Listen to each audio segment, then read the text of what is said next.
C'était les titres de cette édition. Madame, Monsieur, bonsoir. Un journal que nous ouvrons par le départ de Monsieur Ba Ndao, président de la transition malienne, qui a effectué une visite de travail dans notre pays. À son départ de l'aéroport international Oumtounsy, le président de la transition du Mali a été salué à son départ par son frère et ami, M. Mohamedoul Cheikh El Ghazouani, président de la République. Était présent à l'accueil le Premier ministre, M. Mohamedoul Bilal, le ministre secrétaire général de la présidence de la République, le directeur de cabinet du président de la République, les chefs d'état-major des forces armées et de sécurité, les ambassadeurs de la Mauritanie et du Mali, le wali de Nouakchott-Ouest et le président du conseil régional de Nouakchott. Après l'exécution des deux hymnes nationaux, les deux présidents ont passé en revue des unités militaires venues leur rendre les honneurs.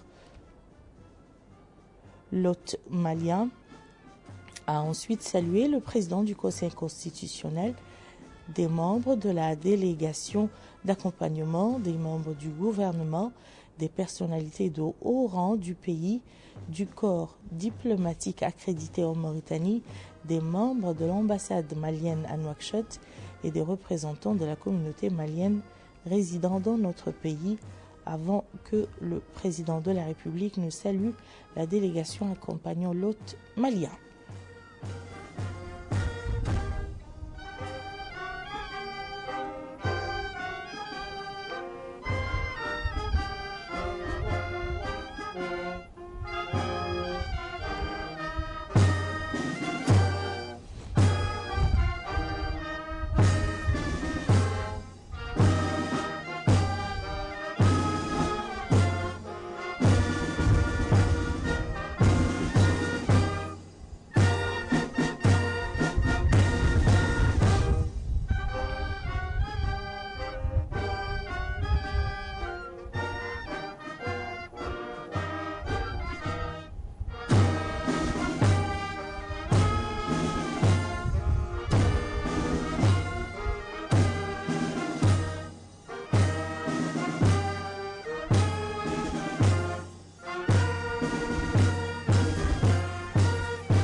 Monsieur Bandao, président de la transition malienne, est arrivé donc ce matin dans notre pays. À son arrivée à l'aéroport international Oumoutounsi, le président de la transition du Mali a été accueilli par son frère et ami, Monsieur Mohamed Ould Cheikh El Ghazouani, président de la République.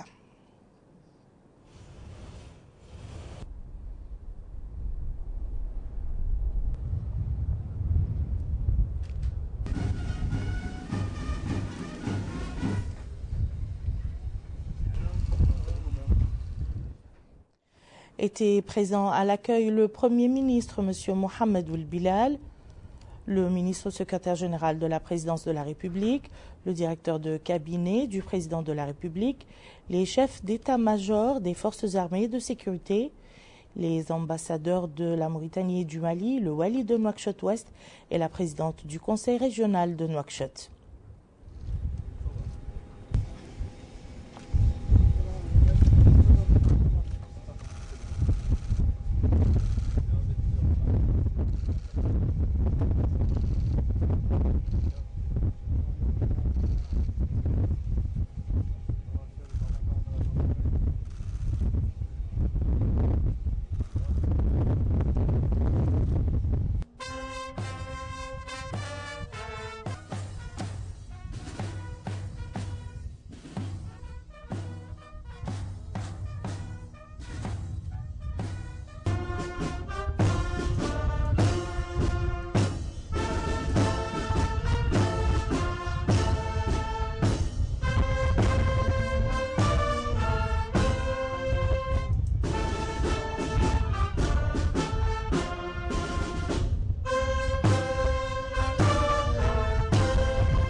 Après avoir écouté les hymnes nationaux, les deux présidents ont passé en revue des unités venues leur rendre les honneurs. L'hôte malien a ensuite salué le président du Conseil constitutionnel, des membres du gouvernement, des personnalités de haut rang du pays, du corps diplomatique accrédité en Mauritanie, des membres de l'ambassade malienne à Nouakchott et des représentants de la communauté malienne résidant dans notre pays avant que le président de la République ne salue la délégation accompagnant l'hôte malien.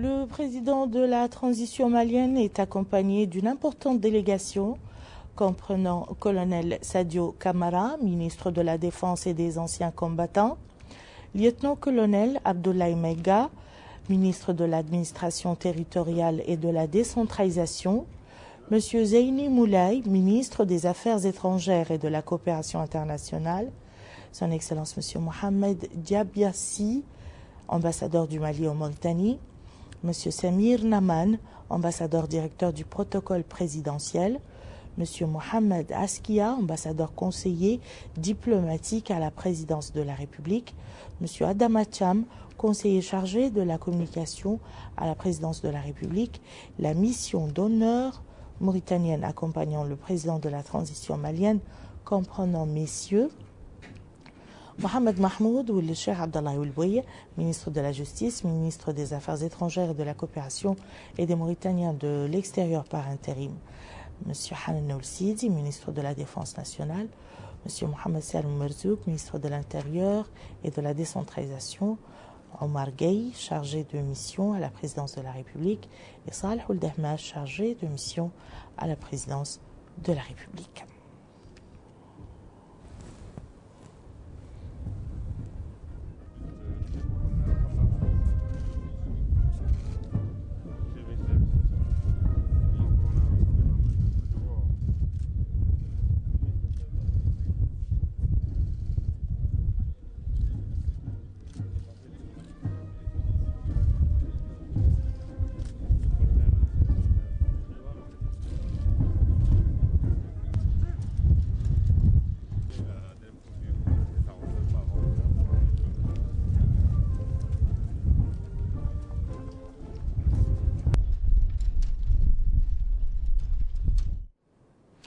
Monsieur Mohamed El Cheikh El Ghazouani, président de la République, a eu des entretiens ce matin à l'aéroport Moutonsi avec le président de l'autorité de la transition malienne, Monsieur Ba Ndaw. Les entretiens ont abordé les moyens de renforcer les relations bilatérales existant entre les deux pays, en plus des questions d'intérêt commun.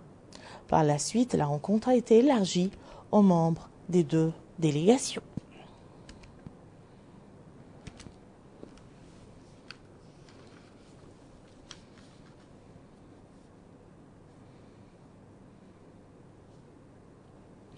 Le ministre du Pétrole et de l'Énergie et des Mines, M. Abdesselam Ouel Mohamed Saleh, a décoré aujourd'hui à Nouakchott au nom du président de la République, M. Mohamed El Cheikh El Ghazouani, les fonctionnaires de son département. Cette décoration entre dans le cadre de la commémoration du 60e anniversaire de l'indépendance nationale. Abdoul Adamaba.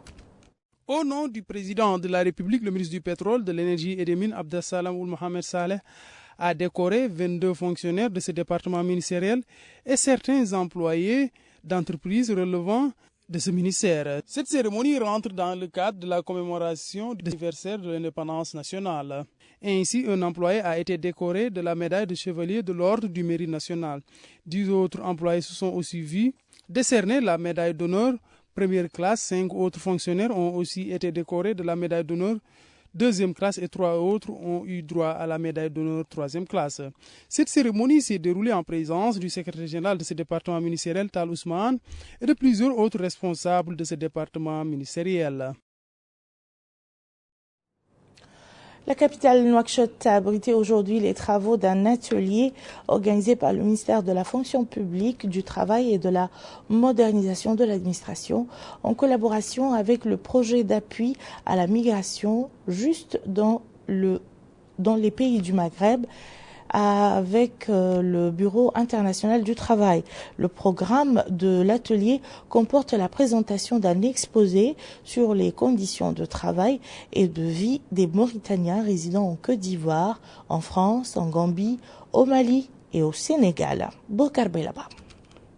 L'objectif de l'étude présentée aux participants est de contribuer à l'adoption d'une solution permanente de gestion de la migration et la garantie des droits des travailleurs migrants de et vers la Mauritanie.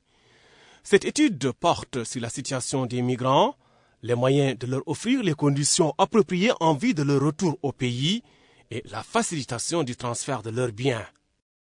Cette restitution explique pleinement l'engagement des autorités mauritaniennes et à sa tête le président de la République et son Premier ministre dans une réelle gouvernance de la migration et son harmonisation avec les textes internationaux. C'est ainsi que le déroulement de cet atelier n'est qu'une adaptation de notre législation à toutes les conventions bilatérales ou multilatérales que la Mauritanie a signées ou ratifiées. Et nous sommes en état aujourd'hui dont l'arsenal juridique est en pleine mutation conformément aux conventions que nous avons signées et conformément aussi aux adaptations du temps et de l'espace dans lequel nous vivons. Pour le Bureau international du travail, la méthodologie déployée par l'expert dans l'élaboration de l'étude est d'une grande pertinence. Il est important de rappeler que la Mauritanie constitue désormais une terre de passage, de protection, de départ et de destination pour un nombre croissant de migrants de l'Afrique de l'Ouest, mais aussi pour ses nationaux en quête d'emploi à l'étranger. Comme dans la plupart des pays de la sous-région, la problématique de l'emploi croise celle de la migration. La Mauritanie porte donc légitimement une attention particulière à la gouvernance de la migration. Le contexte actuel lié à l'évolution de la pandémie Covid-19 et spécifiquement à ses répercussions sur les travailleurs migrants en tant que groupe vulnérable rappelle toute la pertinence de l'approche du gouvernement mauritanien de se doter d'un arsenal juridique et de développer des services pour des processus migratoires de plus en plus équitables, assurant la protection pour tous les travailleurs migrants au départ et à l'arrivée en Mauritanie. Pour rappel, l'étude présentée aux participants touche l'ensemble des Mauritaniens résidant dans les 5 pays ciblés, Côte d'Ivoire, France, Gambie, Mali et Sénégal. En d'autres termes, il s'agit des concitoyens qui ont quitté le pays au cours des 5 dernières années. Le ministre du Développement rural, M. Dioul Zeyn, accompagné du Wali de l'Adrar, M. Haddadi Mpali Yatera, a effectué une visite de terrain dans certains services relevant de son département. Cette visite a concerné la délégation régionale pour le développement rural, le laboratoire des malades phénicicoles et des maladies phénicicoles et la société Toumour de Mauritanie. Mohamed Khattat. En visite dans la wilaya de l'Adrar, le ministre du Développement rural, Dioul Zeyn, s'est d'abord rendu dans les administrations relevant de son département. Effectuant un premier tour du propriétaire à la délégation régionale du développement rural à Attar, écoutant des explications du premier responsable sur le rôle de la délégation et l'exécution de la politique du gouvernement en matière de développement de l'agriculture, présentant des données relatives aux capacités agricoles de la wilaya et les programmes qui y ont été exécutés. Le ministre a également visité le laboratoire phytobiotechnique d'Attar où sont effectuées des analyses des palmiers dattiers et étudié les cartes des différentes façons de maladies des palmiers, constatant de visu les équipements du laboratoire et discutant avec le personnel sur les techniques pratiquées pour l'amélioration génétique des palmiers dattiers. L'autre visite du ministre était à la société Toumour de Mauritanie, spécialisée dans la conservation et la commercialisation des dattes et qui approvisionne le marché national en dattes. Ici, le ministre a visité les installations de la société avant d'annoncer la bonne nouvelle aux agriculteurs de la wilaya. Nous avons, dit-il, visité des administrations et services relevants du département, mais je voudrais ici faire une déclaration à l'endroit des populations qui est que pour leurs productions agricoles, notamment les légumes, la société Toumour prendra sur elle la conservation des légumes pour leur permettre de le commercialiser de façon programmée et aussi éviter le gâchis de leurs efforts. Nous avons ici une capacité de stockage et de conservation de 500 tonnes, dit le ministre. L'autre annonce est relative à la convention signée avec les producteurs de dattes pour rehausser leur rendement et approvisionner l'usine et sa productivité, car bientôt une extension de sa capacité sera portée à 1000 tonnes. Les quantités déjà acquises ne sont pas à vendre, mais plutôt bien conservées pour l'opération Ramadan à venir sous peu. Et Dieu merci, nous en avons déjà 100 tonnes. Ensuite, le ministre s'est rendu à Tawaz, où il a posé la première pierre du projet d'un palmeraie pilote de 100 hectares, où sont plantés 14 400 palmiers. Le projet est doté de 15 forages, de 4 châteaux d'eau de 100 mètres cubes chacun, d'un réservoir d'irrigation goutte à goutte et d'une clôture longue de 5000 mètres carrés. Nous posons, dit le ministre, la première pierre de ce projet pilote, du nouveau projet des oasis. Et comme vous le savez, depuis 4 ans, il y a 2000 nouveaux palmiers qui ont été plantés. Et la wilaya de l'Adrar bénéficiera de 40% de tout ce qui sera fait. Mais cette année, nous lançons aujourd'hui ce projet de 250 hectares qui seront répartis sur toutes les communes parce que la wilaya est le haut lieu des palmiers. Ces 250 hectares permettront à 1200 familles d'être propriétaires de palmiers dattiers et, comme l'a dit le président de la République, cela s'inscrit dans la lutte contre l'exclusion et la priorité est donnée aux populations nécessiteuses et vulnérables qui n'ont jamais été propriétaires de palmiers. Le maire de Tawaz a à son tour loué cette action, non sans oublier de poser les problèmes et doléances des populations, notamment l'eau, ainsi que la rénovation des barrages. Le ministre était accompagné au cours de cette visite par le wali de l'Adrar, Hamadi Mbali Yatera, mais également des autorités administratives et sécuritaires, ainsi que les élus de la wilaya et nombre de ses collaborateurs. Je vous le disais en titre, le ministre de l'Équipement et des Transports, en compagnie du wali adjoint de la wilaya de la Saba et de plusieurs responsables sécuritaires et administratifs, a inauguré ce matin dans la ville de Boumdeid la route reliant Kifa à cette Moukata. Les habitants de la région ont salué l'importance de cette route qui s'étend sur une centaine de kilomètres. Abdullah Damaba. Longue de 105 km et dotée d'une largeur de 7 mètres, la route Kifa Boumdeid a été construite sur fonds propres de l'État mauritanien pour un coût global estimé à 1,390 milliard de la nouvelle Ouguiya. Le ministre de l'Équipement et des Transports, Mohamedou Ahmedou Mohamed, s'est rendu sur place pour l'inauguration de ce tronçon. Ainsi, il a déclaré que ce projet a été exécuté par des entreprises nationales, à savoir la société MTC et ATTM, et ce sous la supervision du laboratoire national. Mohamedou Ahmedou Mohamed a ensuite affirmé que le secteur des infrastructures joue un rôle important dans le cadre du renforcement de la production et de l'activité économique. Le ministre a aussi rappelé au cours de cette cérémonie les projets d'infrastructures qui vont être réalisés. Le maire de la ville de Boumdeid, Abdallahi Woul Matala, a exprimé les remerciements des habitants des localités environnantes, précisant que cette infrastructure routière construite constitue un ajout au réseau routier de la ville de Boumdeid. Les habitants se sont par ailleurs exprimés, ils ont tour à tour souligné qu'avec cette infrastructure, ils vont gagner du temps dans le cadre de leur déplacement en direction et en provenance de la ville de Kifa. Ils ont tour à tour exprimé les remerciements des habitants des localités bénéficiaires de ce projet, particulièrement ceux de la ville de Boumdeid. Ce matin, le ministre de l'Emploi, de la Jeunesse et des Sports a signé un accord de partenariat entre son secteur et le programme des Nations Unies pour le développement. Cet accord vise à soutenir la stratégie nationale adoptée par le ministère de l'Emploi, de la Jeunesse et des Sports portant sur le financement de projets de développement en faveur de la jeunesse dans les wilayas du Lidimara et de la Saba. Mohamed El Khattat.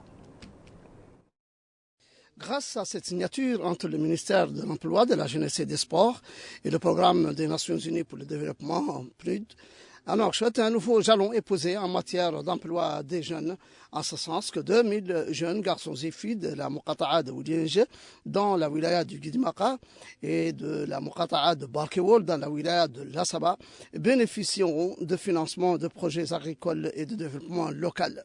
La cérémonie de signature a été l'occasion pour M. Taleb Sid Ahmed, ministre de l'Emploi, de la Jeunesse et des Sports, de revenir sur la teneur de cette signature de convention. Ce projet, indique le ministre, va intervenir dans les wilayas de Lassaba et du Guidimaka. C'est un projet pilote en milieu rural qui cible en particulier les jeunes garçons et filles, dont 2000 bénéficieront cette année en espérant qu'ils puissent couvrir tout le pays.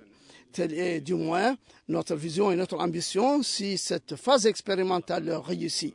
J'ajouterai que l'Agence de promotion de l'emploi des jeunes planche sur 2 autres projets avec la Banque mondiale et la Banque africaine de développement. Et tout cela va vers cette cible que sont les jeunes qui n'ont pas achevé leurs études. Si nous réussissons à réduire le chômage en milieu rural, cela réduira la pression sur Nouakchott, où le taux de chômage est plus élevé à cause de l'exode rural. De son côté, le représentant du PNUD en Mauritanie, M. Antonio Ogawarano, a félicité le ministère de l'Emploi, de la Jeunesse et des Sports sur cette initiative et les efforts déployés pour lutter contre le chômage et pour atteindre les objectifs de développement durable. Aujourd'hui, le projet que nous venons de signer va être la première étape dans essentiellement une initiative qui cible l'emploi des jeunes, la création d'emplois. Ça va toucher, comme a dit le ministre, 2000 jeunes, 1700 en étant des jeunes femmes. Je crois que l'idée à la base de cette initiative est que pour atteindre les objectifs de développement durable en Mauritanie, nous avons essentiellement deux grands défis. D'un côté, la question de désenclavement économique. Ce projet va vraiment cibler les jeunes, les communautés dans les endroits et les communautés les plus reculées ou parmi les plus reculées en Mauritanie. Et deuxièmement, va cibler la question d'autonomisation des femmes. Enfin, cette initiative qui cible l'emploi des jeunes marque un aboutissement de beaucoup de travail et d'efforts fournis par le ministère de l'Emploi, de la Jeunesse et des Sports, mais également marque la profondeur de la coopération fructueuse qui existe entre notre pays et le programme des Nations Unies pour le développement. L'Office du complexe olympique de Nouakchott a abrité la cérémonie de lancement des activités de la Fédération mauritanienne de tir à l'arc.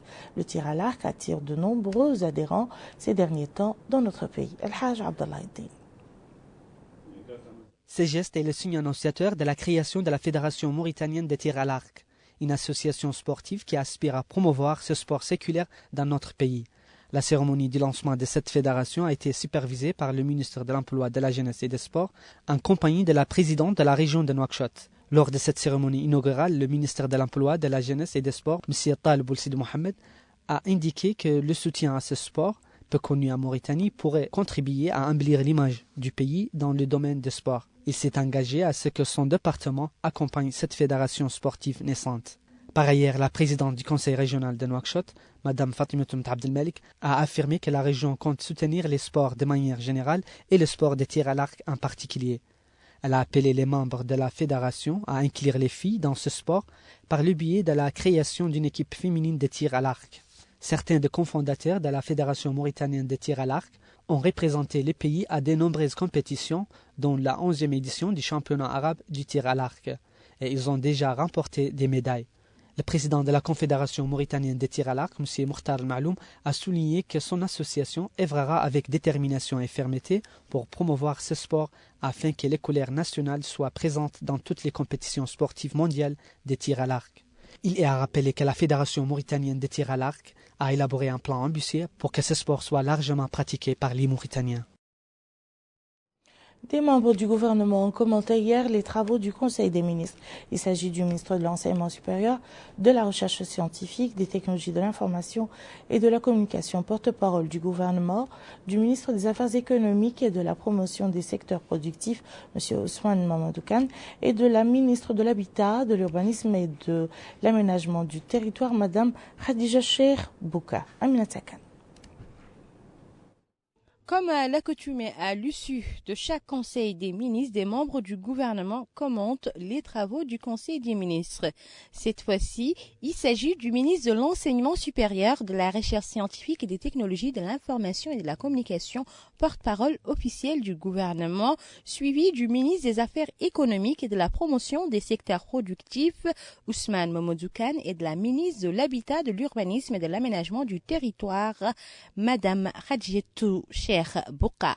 Dans son mot introductif, le porte-parole du gouvernement, Dr Sidi Ould Salem, a indiqué que le Conseil des ministres a examiné et adopté plusieurs projets de loi et de décrets et des communications, dont le projet de décret portant création d'un établissement à caractère public et administratif dénommé Agence nationale de la statistique, de l'analyse démographique et économique.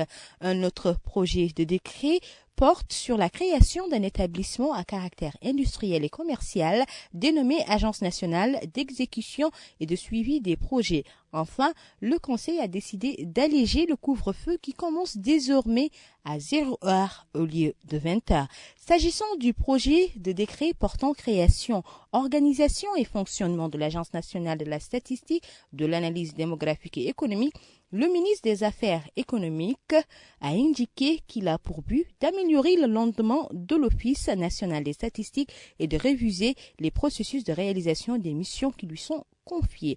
Outre les missions de l'actuel ONAS, s'adjoint celle du Centre mauritanien d'analyse politique CEMAP. De ce fait, la nouvelle agence sera en charge de l'analyse des données économiques qui, selon le ministre, sont nécessaires à la prise de décision. Par ailleurs, le ministre a souligné qu'un conseil scientifique sera mis en place afin d'assurer de la qualité aux travaux. De son côté, la ministre de l'Habitat, de l'Urbanisme et de l'Aménagement du Territoire est longuement revenue sur le projet de décret portant création de l'Agence nationale d'exécution et de suivi des projets, soulignant que l'agence, mise sous la tutelle de son ministère, va alléger la pression sur l'administration centrale. Selon la ministre, l'ANSP aura pour mission de superviser, suivre et exécuter les travaux de construction des bâtiments publics. À cela s'ajoute une autre compétence, suivre l'exécution des travaux au profit des organisations reconnues d'utilité publique. De plus, l'ANSP effectuera des missions d'études et de conseil. Le porte-parole du gouvernement est longuement revenu sur l'annonce de l'allègement du couvre-feu.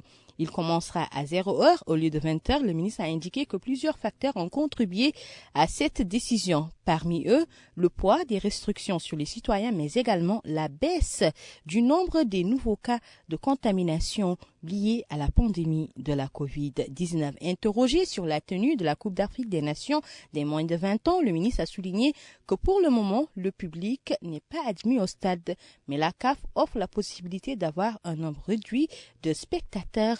Le ministre a précisé que les autorités compétentes vont se réunir afin de prendre une décision définitive.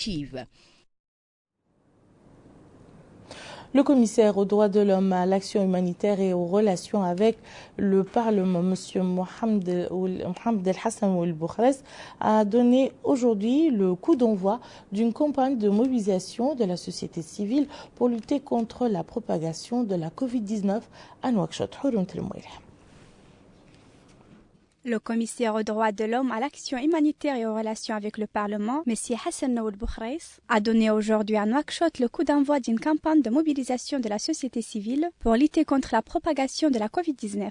L'opération, qui durera 10 jours, est organisée avec la collaboration des organisations de la société civile des 9 Muqata'a de Nouakchott. Dans un mot prononcé pour la circonstance, le commissaire a indiqué que cette action appuie les efforts des autorités dans le cadre de la lutte contre le COVID-19.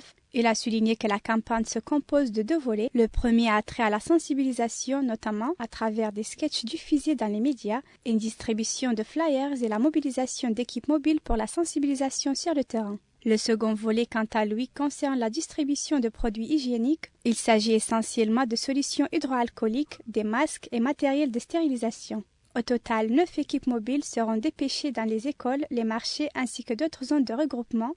Outre ces équipes, le commissaire annonce que pas moins de 20 organisations de la société civile seront à disposition par Muqata'a. Des centres de permanence ont également été mis en place afin d'optimiser les ressources. De son côté, le président de la plateforme des organisations de la société civile, M. Mohamed Doul Sidi, a estimé que cette campagne illustre le rôle majeur que doit jouer la société civile aux côtés de l'État. Il a appelé ses pairs à relever les défis et être à la hauteur de la confiance qui a été placée en eux. Enfin, le commissaire aux droits de l'homme, à l'action humanitaire et aux relations avec le Parlement, M. Hassan Naoul Boukhreis, a salué la collaboration franche avec la société civile. Il a indiqué que les autorités comptent sur elle pour l'accompagner dans ce type d'initiative pour l'intérêt général. Nous allons à présent suivre le point de presse quotidien du ministère de la Santé relatif à la dernière situation de la pandémie de Covid-19 durant les dernières 24 heures. Mesdames et messieurs, bienvenue dans le point de presse quotidien du ministère de la Santé relatif à la pandémie Covid-19 pour vous présenter la situation épidémiologique durant les dernières 24 heures. 23 nouveaux cas Covid-19 ont été enregistrés durant les dernières 24 heures, dont 4 cas contacts et 19 cas communautaires. 34 nouvelles guérisons ont été enregistrées durant les dernières 24 heures et heureusement, on n'a pas enregistré de décès. Le cumul de cas positifs enregistrés depuis le début de la pandémie est de 16 925, dont 9 020 cas contacts et 7 717 cas communautaires. Aussi 188 cas importés. Le cumul de guérison depuis le début de la pandémie est de 15 155 et malheureusement le cumul de décès est de 427. Nous avons aujourd'hui 343 cas actifs sur l'étendue du territoire national, dont 294 cas asymptomatiques, 32 avec des symptômes légers et 17 cas graves. Pour la répartition des cas par Muqata'a, durant les dernières 24 heures, un nouveau cas a été enregistré à Aleg, 3 à Nouadhibou, 1 à Mijriya, 1 à Oulianja, 1 à Gjoujet, 4 à Oksar, 9 à Tafraq Zeyna, un nouveau cas à Dar Naïm, un nouveau cas à Arafat et un nouveau cas à Al-Mina. 1153 nouveaux tests ont été réalisés durant les dernières 24 heures, dont 71 tests de suivi et 1082 tests de diagnostic, répartis en 735 tests rapides TDR et 347 PCR. Pour la répartition des nouveaux tests par région, 120 nouveaux tests ont été réalisés durant les dernières 24 heures à Haut Sharqi, 10 à Haut Gharbi, 58 à Nasaba, 34 au Gorgol, 40 au Brakna, 42 au Trarza, 18 à Nadrar, 68 à Dakhlet Nouadhibou, 17 au Taga, 23 nouveaux tests ont été réalisés à Guidimaqa, 17 à Tirzamour, 115 à Nishiri, 536 nouveaux tests ont été réalisés à Nouakchott Ouest, 39 à Nouakchott Nord et 26 à Nouakchott Sud. Le cumul de tests réalisés depuis le début de la pandémie est de 199 270, dont 27 269 tests de suivi et 172 001 tests de diagnostic, répartis en 130 584 TDR et 41 417 PCR. Les habitants des villes de Kayaidi et de Kifa ont accueilli avec un soulagement l'annonce du recul du début du couvre-feu à 0 heure, une mesure qui permet aux habitants de ces villes de finir sans stress les travaux qu'ils entament en général en début d'après-midi. Aminata Kana. Allègement des mesures préventives pour limiter la propagation de la pandémie de la coronavirus sur toute l'étendue du territoire national. En effet, le couvre-feu qui était initialement fixé à 20h est désormais prévu à minuit. Une nouvelle largement appréciée par les commerçants et les vendeurs de nuit à Kaidi, capitale de la wilaya du Gorgol. Ce citoyen salue cette prolongation de 4 heures prise par le comité interministériel, mais appelle toutefois les citoyens à redoubler de vigilance. Cet autre abonde dans le même sens, indiquant que cet allègement de la mesure du couvre-feu aura des répercussions positives sur les activités commerciales qui s'exercent la nuit, telles que la vente du couscous, la restauration ou encore les boutiques qui vont ouvrir jusqu'à 0 heure. Cette vendeuse de couscous remercie les autorités pour cette décision. Elle appelle les habitants à la prudence. À Kifa, capitale de la wilaya de la Saba, les habitants ont eux aussi salué la nouvelle prise par nos autorités hier lors du Conseil des ministres. Les citoyens à qui nous avons tendu le micro ont à l'unanimité remercié le gouvernement pour la nouvelle mesure prise, mais ils ont insisté sur l'importance du respect des mesures barrières qui sont le port du masque, le respect de la distanciation sociale ou encore le lavage des mains à l'eau et au savon. On ne le dira jamais assez, pour lutter efficacement contre la pandémie de la COVID-19, il est nécessaire que tout un chacun prenne ses responsabilités et respecte les mesures édictées par nos autorités sanitaires. Les habitants démarrage aujourd'hui au port de pêche artisanale de Nouadhibou du lancement de la deuxième phase d'immatriculation des pirogues de pêche artisanale pour la région nord. Cette opération s'inscrit dans le cadre de la promotion de la pêche traditionnelle et côtière financée par le ministère de la Pêche et de l'économie maritime. Le point avec Amina Mtrlil. Le port artisanal de Nouadhibou a abrité le lancement de la deuxième phase de l'opération d'immatriculation des pirogues de pêche artisanale. Le lancement de l'opération s'est fait en présence des propriétaires des pirogues, des autorités concernées, ainsi que des équipes de la Société nationale de construction navale, Chantier naval de Mauritanie. Cette deuxième phase d'immatriculation s'inscrit dans le cadre du projet de la promotion de la pêche artisanale exécuté par le ministère de la Pêche et de l'économie maritime. On a fait une première phase. Et cette phase a concerné 3200 pirogues. Et aujourd'hui, nous voici devant vous pour lancer la phase 2 de ce marquage sur les pirogues des immatriculations données par le ministère de la Pêche.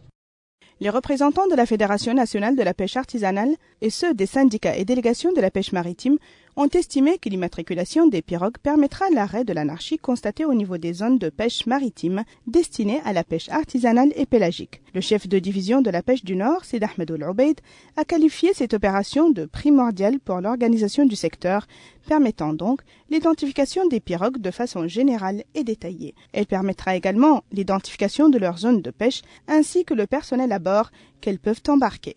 Cela permettra donc un recensement de la flotte existante et les bénéficiaires du quota prévu, une opération de calcul indispensable dans le secteur. De son côté, le président de la Fédération professionnelle de pêche, M. Harouna Moussa, a déclaré qu'à l'issue de cette campagne d'immatriculation, les pirogues vont disposer de cartes grises permettant l'identification de celles-ci et servant de preuve de propriété.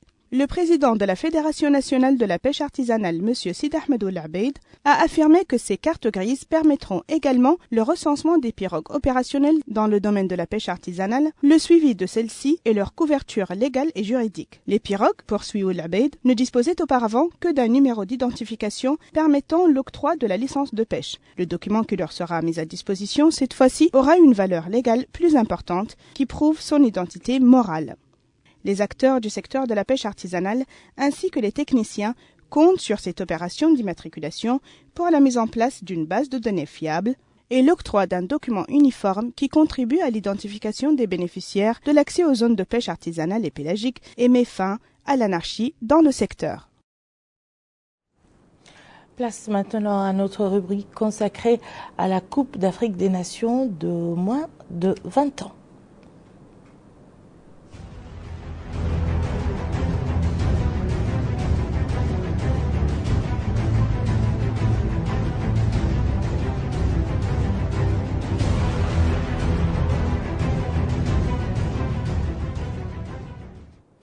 La date de la Coupe d'Afrique des Nations de moins de 20 ans approche à grands pas. Les équipes participant à la compétition continuent d'arriver et le pays hôte, la Mauritanie, ne ménage aucun effort pour que la fête de football soit belle. Bokar Bailaba nous en dit plus. Les équipes participant à la Coupe d'Afrique des Nations de moins de 20 ans continuent d'arriver. Dernière en date, les sélections nationales de l'Ouganda et du Cameroun qui sont logées dans le groupe A en compagnie de la Mauritanie et du Mozambique. La sélection nationale de la République centrafricaine est également arrivée à Nouakchott pour prendre part à la compétition, dont le match d'ouverture opposera le pays hôte la Mauritanie au Cameroun, et ce sera le 14 février à 19h au stade olympique de Nouakchott. D'ailleurs, les juniors mauritaniens continuent de s'entraîner. Le travail consiste à parfaire les gestes techniques, les mouvements, les transitions et autres aspects techniques. L'objectif est bien entendu d'être prêt et de rivaliser avec les adversaires. L'ambiance est bon enfant et c'est la sérénité qui prévaut au sein du groupe. D'autres équipes se sont également entraînées. Ainsi, les équipes du Mozambique, du Cameroun et de l'Ouganda sur les pelouses du stade olympique et stade Shaha Ould-Boidia. À événement exceptionnel, logistique exceptionnelle. Ici, la logistique se nomme les moyens de transport. Le comité d'organisation a vu les choses au grand. Ainsi, une dizaine de bus et de voitures de luxe ont été déployés sur les sites de compétition afin d'assurer le transport des équipes, des arbitres, des membres des délégations et des invités de marque entre les stades et les lieux d'hébergement. Préparation de la Coupe d'Afrique des Nations moins de 20 ans. La COCAN a pris toutes les mesures nécessaires pour permettre une bonne organisation de cette compétition. À cet effet, la commission de transport a mis à la disposition de l'ensemble des équipes sportives, à la délégation de la CAF, aux invités d'honneur qui vont assister à cette compétition, les moyens de transport nécessaires et appropriés à leur rang. À cet effet, nous allons disponibiliser pour chaque équipe sportive un bus de 50 places, bus type tourisme, un mini-bus pour les ballons, pour le complément de transport nécessaire, et une voiture légère, une voiture haut de gamme pour le président le chef de délégation de chaque pays participant. Nous mettrons également à la disposition de la délégation de la CAF des voitures de luxe. Et dans notre capitale économique Nouadhibou, tout est fin prêt pour accueillir les équipes du groupe C. En ville, les infrastructures sont aussi mises à contribution, comme les hôtels et les moyens de transport et autres logistiques. Au stade de Nouadhibou, le personnel en charge de l'infrastructure rassure que rien n'a été laissé au hasard pour que les matchs se déroulent dans de bonnes conditions et que les invités soient mis dans des conditions optimales.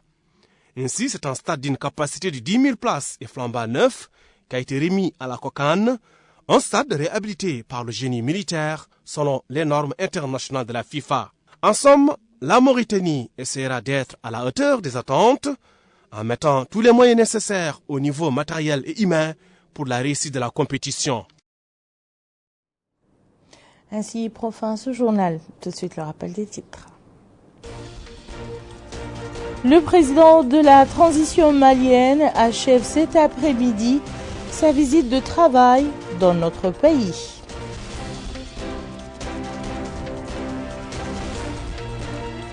Le renforcement des relations bilatérales au menu des discussions entre le président de la transition malienne et le président de la République. Le ministre de l'Équipement et des Transports inaugure en Assaba la route reliant Kifa à Boundeid. Merci, Madame, Monsieur, de nous avoir suivis. À très bientôt, Inch'Allah.